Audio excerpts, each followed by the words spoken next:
Friends, নিয়ে এসেছি আরও একটা নতুন ভিডিও। আজ আমি বানাতে চলেছি জলপাইয়ের আচার।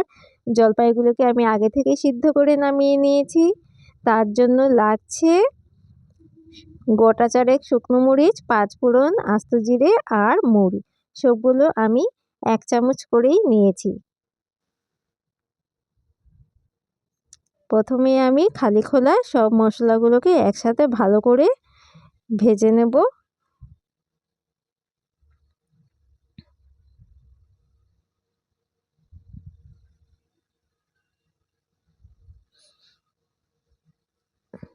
তোমরা কে কোথা থেকে দেখছো অবশ্যই জানাবে। আমার ভিডিওটাকে লাইক, কমেন্ট, সাবস্ক্রাইব করে নেবে যারা নতুন দেখছো। আর আমার ভিডিওটা যাতে তোমাদের কাছে সর্বপ্রথম পৌঁছে যায় তার জন্য নোটিফিকেশনে বেল আইকনটা বাজিয়ে রাখবে।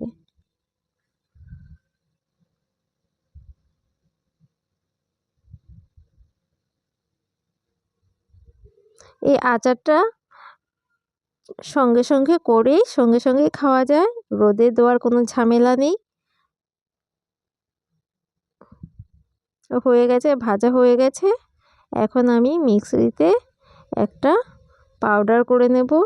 দানা দানা থাকবে, পুরো পেস্ট করব না। এই দেখো, এরকম করে নামিয়ে নেবে। তার জন্য আমি নিয়ে নিচ্ছি গুড় অল্প পরিমাণের।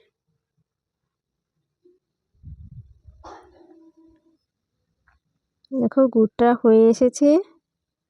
এদিকে গুড়টা হতে হতে আরেকটা কড়াইয়ে সামান্য পরিমাণে তেল দিয়ে জলপাইগুলোকে হলুদ আর লবণ দিয়ে হালকা করে ভেজে নেব।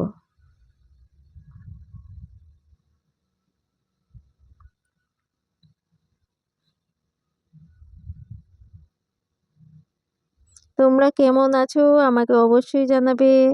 এই শীতের সিজনে কারা কারা জলপাইয়ের আচার বানিয়ে খেয়েছো আমাকে অবশ্যই বলবে।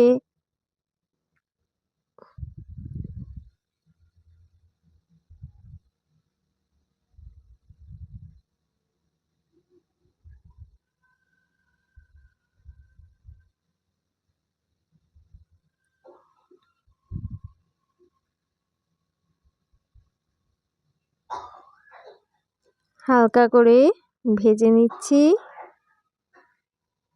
এই দেখো,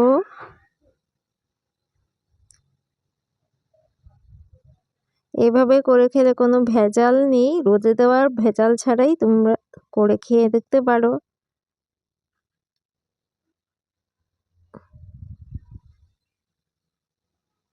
খেতেও খুব দারুণ হয়, সুস্বাদু হয়। এই দেখো, এদিকে আমার গুড়টা হয়ে এসেছে।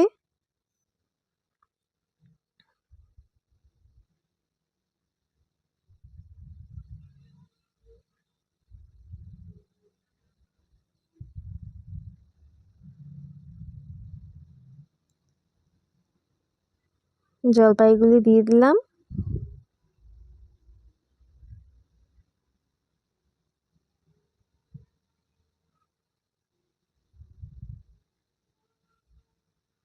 ভালো করে আমি গুড়ের সাথে জলপাইটাকে মিক্সড করে নেব।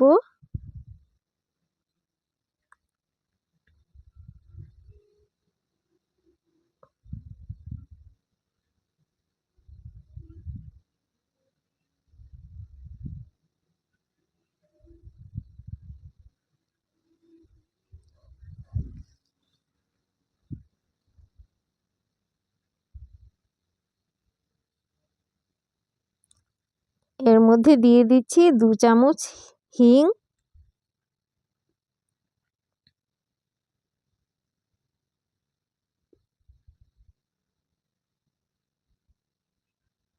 Black salt. হিং, ব্ল্যাক সল্ট দিলে আচারের টেস্টটা আরও বেড়ে যায়।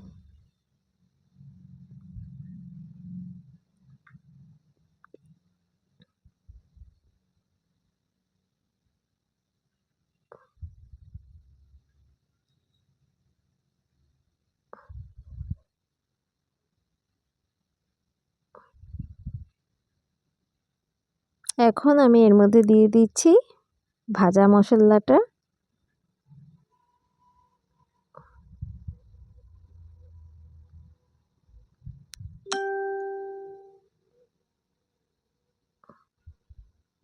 দেখতেই পাচ্ছ কালারটা ভীষণ সুন্দর এসেছে।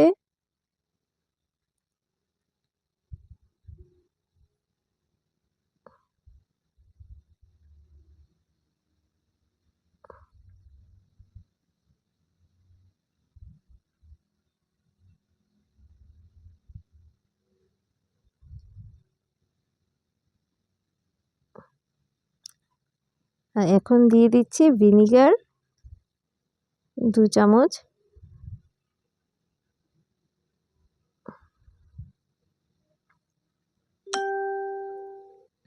ভালো করে নাড়াচাড়া করে একসাথে ভালো করে মিক্সড করে নিচ্ছি।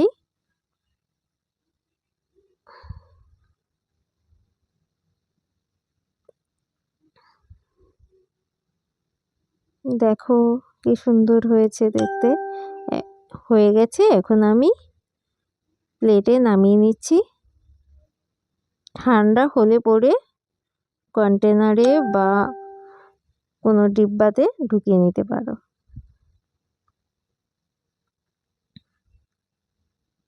এই দেখো কি সুন্দর লাগছে দেখতে। আবার আসবো নতুন ভিডিও।